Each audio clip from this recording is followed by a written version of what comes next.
Assalamualaikum warahmatullahi wabarakatuh. Perkenalkan, nama saya Ferdian Seri Saputra dengan NIM 1314621017. Di sini saya akan mempraktekkan materi pemodelan data dengan entity relationship yang sebelumnya sudah dijelaskan oleh kelompok 6 pada pertemuan 6 dengan dosen pengampu Bapak Agus. Nah, langsung saja kita ke prakteknya. Di sini saya sudah menyediakan sebuah informasi, yaitu dari sebuah perusahaan PT Awok Setia dengan komisarisnya yaitu Ferdian Rizky Saputra dan ada nomor teleponnya, lalu ada alamat dari PT-nya tersebut. Dan juga kita dapat informasi mengenai departemen-departemen yang ada di perusahaan, lalu ada pimpinan dari departemen itu sendiri, nomor telepon, serta jumlah karyawan dari departemen itu sendiri. Lalu juga kita mendapat informasi dari salah satu departemen yang ada dalam PT Awok Setia, yaitu Departemen Sales dan Marketing, yang diketuai oleh Bambang Amira dengan nomor telepon 111222. Nah, kita juga mendapat informasi mengenai karyawan-karyawan yang ada pada Departemen Sales dan Marketing, yaitu kita dapat informasi mengenai karyawan, kantornya, dan nomor teleponnya. Ketika kita sudah mendapatkan semua informasi yang ada, kita bisa membuat entitas-entitasnya menjadi 3 bagian. Yang pertama, kita bisa melihat dari informasi yang pertama kali kita dapatkan, yaitu kita mendapatkan perusahaan Awok Setia dengan komisarisnya, lalu ada nomor telepon, serta alamat gedungnya. Nah, itu kita bisa masukkan dalam satu tabel, yaitu tabel perusahaan dengan atribut, ada atribut perusahaan, komisaris, nomor telepon, alamat kantornya dengan lantainya. Selanjutnya, kita mendapatkan informasi mengenai departemen-departemen apa aja yang ada pada PT Awok Setia. Nah, di sini kita bisa membuat tabel departemen yang isinya sama dengan ditambah lantai pada departemen itu bekerja. Di sini departemen sales pada lantai 7, HRD pada lantai 6, accounting lantai 5, dan seterusnya. Terus kita bisa melihat lagi di informasi yang kedua itu mengenai karyawan-karyawan pada departemen sales. Itu juga kita bisa masukkan pada tabel yang ketiga atau entitas yang ketiga yang isinya itu ada karyawan, lantainya, karena lantainya departemen sales itu lantai 7, maka semua karyawan berada pada lantai 7 dengan ruangan yang berbeda dan juga nomor telepon yang berbeda. Nah, ini semua entitasnya sudah kita dapatkan. Habis itu kita tinggal praktekkan pada MySQL. Nah, kita sudah masuk ke MySQL. Di sini saya menggunakan MySQL Workbench. Nah, untuk melakukan entity relationship, kita akan masuk ke new model terlebih dahulu. Nah, di sini dapat dilihat bahwa terdapat tulisan MyDB. Ini merupakan database yang akan kita namai dengan entity. Misal, kita tinggal pencet X. Nah, sudah ternamai ini bahwa database kita namanya entity. Setelah itu kita akan menambahkan tabel-tabel yang sudah kita buat tadi. Ada 3 macam, yaitu tabel perusahaan, tabel departemen, serta tabel karyawan. Pertama-tama kita akan membuat tabel dari perusahaan itu sendiri. Di sini ada tabel name, itu kita namain perusahaan. Lalu untuk menambahkan atribut, kita tinggal klik kolomnya. Klik 2 kali, sudah ditambahkan. Setelah itu kita masukkan atribut perusahaan dengan data type-nya itu varchar. Varchar 30, dan di sini kita namai kita centang primary key dan not null-nya. Setelah itu kita tambahi atribut juga komisaris. Varchar juga kita centang not null-nya. Habis itu kita tambahin nomor telepon. varchar dan kita tambahin not nolnya, kantor, varchar juga, dan yang terakhir adalah lantai. Untuk lantai sendiri kita bisa menamai dengan mengubah data type-nya dengan integer. Setelah itu sudah dimasukin semua atributnya, kita tinggal pencet X saja.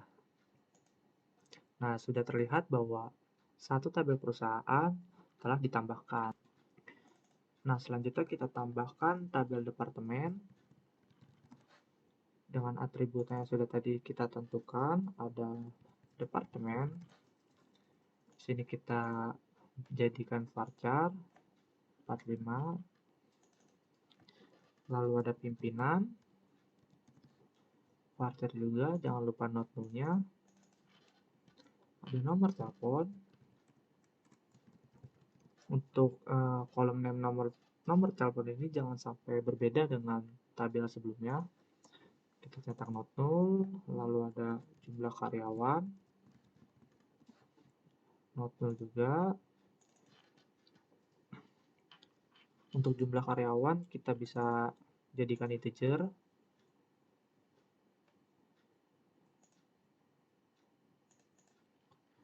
Lalu ada kantor, not 0, dan yang terakhir adalah lantai. Untuk lantai kita jadikan integer sama kayak tadi. Sudah dimasukkan semua. Selanjutnya kita buat tabel yang ketiga, tabel karyawan. Dengan atributnya yaitu ada karyawan, data type-nya varchar, dan dijadikan primary key. Lalu ada lantai. Lantai tadi kita jadikan integer. Ruangan. Ruangan juga kita bisa jadikan integer. Not 0. Dan yang terakhir adalah nomor telepon. Varchar. Nah, sudah terbuat semua entitasnya. Kita bisa cek apakah ada kesalahan atau tidak. Setelah itu kita akan membuat diagramnya dengan mengklik add diagram pada atas database ini. Kita sudah masuk pada kolom, ada tab diagram. Setelah itu kita masukkan tabel yang sudah tadi kita buat dengan klik pada bacanya apa sih ini? Dengan klik tabel yang ada di sebelah kiri, di sini ada terlihat ada departemen karyawan dan perusahaan. Kita bisa klik departemen, tahan, dan lalu masukkan ke tengah-tengah. Begitupun seterusnya. Nah, di sini sudah kita masukkan semuanya.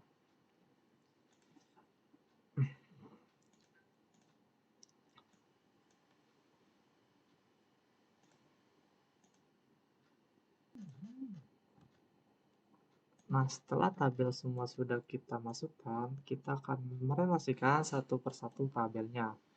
Dimulai dengan perusahaan dengan departemen. Di sini kalau kita perhatikan baik-baik, perusahaan dan departemen masing-masing memiliki primary key yang berbeda. Jadi kita bisa mengambil kesimpulan bahwa kita akan menggunakan garis putus-putus. Lalu untuk hubungannya apakah one to many atau one to one, maka kita bisa memperhatikan lagi di sini bahwa kalau dilogikakan setiap perusahaan biasanya akan memiliki banyak departemen, sedangkan departemen pasti hanya dimiliki oleh satu perusahaan. Jadi kita bisa simpulkan bahwa hubungan perusahaan sama departemen adalah one to many. Dengan garis putus-putus, maka kita bisa gunakan yang ada di sini kedua dari atas, kita tarik dari departemen ke perusahaan. Nah, di sini kita lihat bahwa sudah terhubung relasinya. Untuk mengecek, kita bisa klik 2 kali pada garis ini. Nah, setelah itu kita klik foreign key-nya. Di sini terlihat bahwa dari departemen terdapat foreign key yaitu departemen perusahaan dengan mandatory. Mandatory ini merupakan wajib gitu, yang artinya setiap departemen itu wajib dimiliki oleh satu perusahaan. Sedangkan setiap perusahaan wajib memiliki satu departemen atau lebih. Makanya di sini mandatorinya kita centang dua-duanya. Untuk cardinality-nya sudah benar one to many, dan untuk identifying relationship-nya kita tidak centang. Kenapa? Karena setiap entitas atau tabel sini memiliki primary key yang berbeda. Selanjutnya kita akan hubungkan departemen dengan karyawan.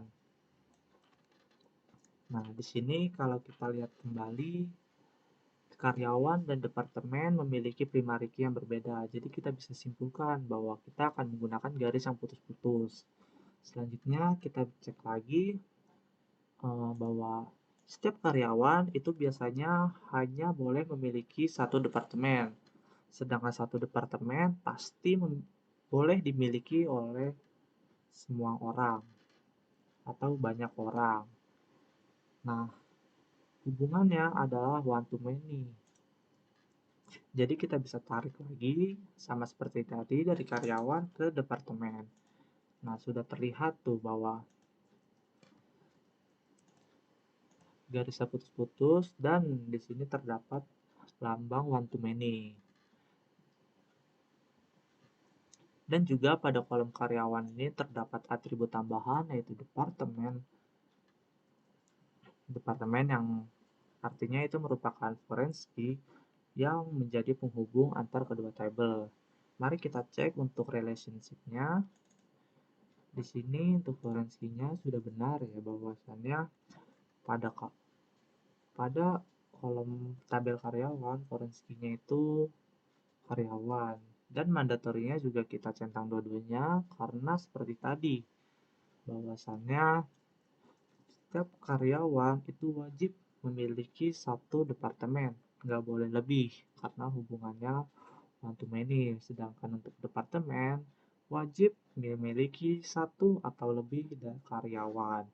Nah, untuk identifying relationship-nya kita tidak centang sama karena alasan yang sama juga, yaitu memiliki primary key yang berbeda. Nah, selanjutnya kita akan membuat asosiasi.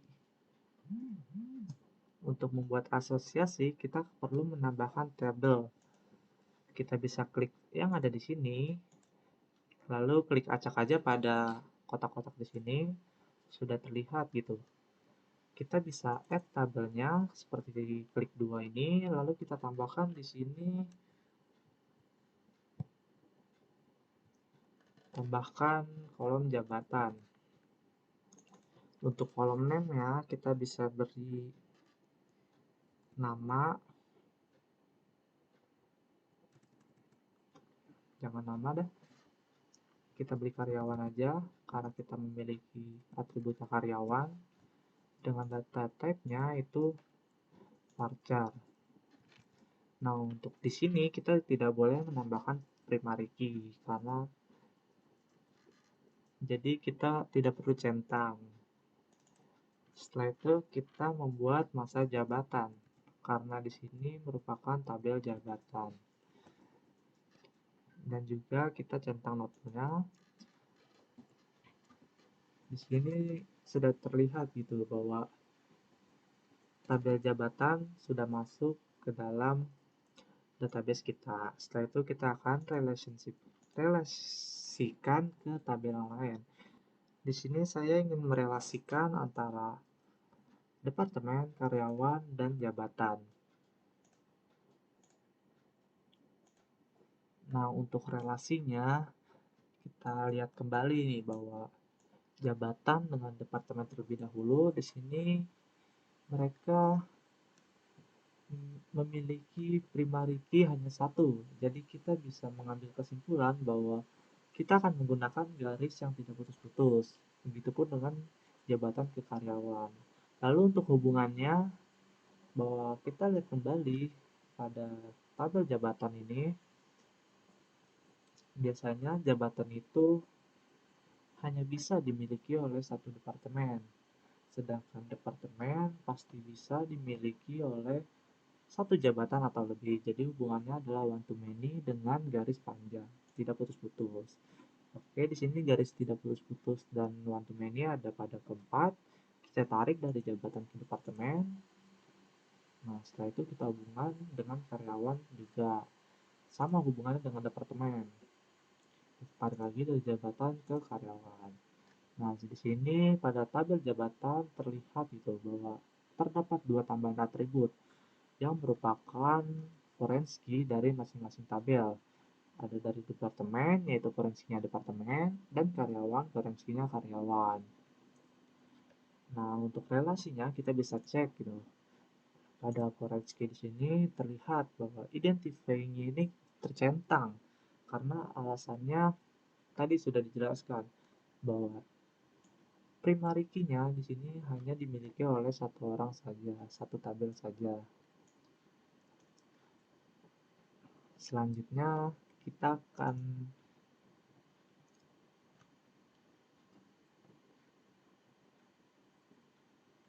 mempraktekkan bagaimana cara memasukkan data pada tabel. Di sini kita bisa klik salah satu tabel, kita akan menciptakan pada tabel perusahaan.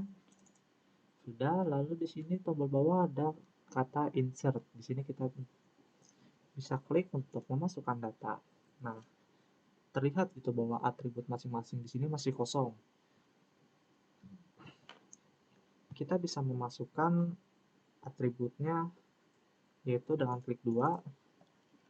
Di sini namanya tadi PT Awok sejak PT Awok Setia.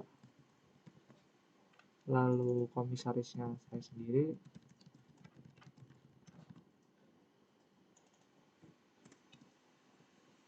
Nomor telepon ya tadi ada 021 01.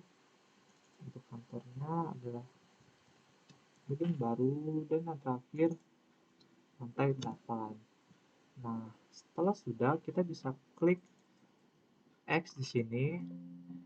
Di sini memang ada sedikit seperti error, namun kita bisa save change. Nah, sudah dimasukkan nih bahwa tabel ke perusahaannya.